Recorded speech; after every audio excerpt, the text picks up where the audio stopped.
Hi, I'm Julie with Pumpware and today's Diabetes Tidbit. Today what I want to talk about is how to prepare for a 504 plan. There's a lot of questions, should I have one? Once you make that decision that you do actually want to have a 504 plan, a lot of people are kind of confused on how to even go about doing that. Well, the first step I have to say is communication between you and the school.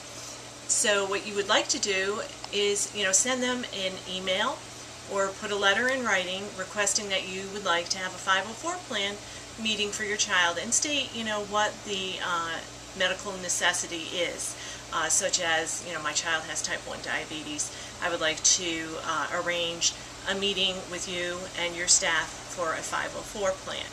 And then the second thing is to be prepared. They're going to call you probably and set up a time and a date for you to go in for this meeting. What you want to do is to actually be prepared for that meeting. And what that means is possibly looking at some other 504 plans from people that actually have 504 plans that have worked for them.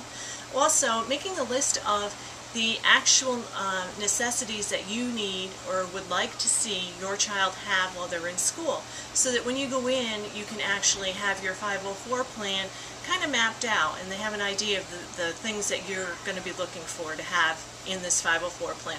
Plus, it makes it nicer to have that all written down so that you're not confused when you get there, or you don't forget something that's important that you want to make sure.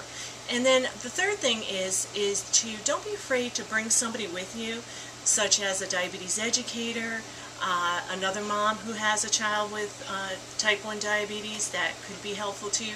The 504 plan meeting, it can become emotional because we're talking about our kids, and we want to make sure that we have all the things that we need for them. So sometimes it's nice just to have that person right next to you, and they can kind of fill in if you become a little bit emotional about talking for your child. And I would say, planning for your 504 plan, there's a lot of steps that you can do and take into account. And the more prepared you are, I think the better things usually go in a 504 plan meeting.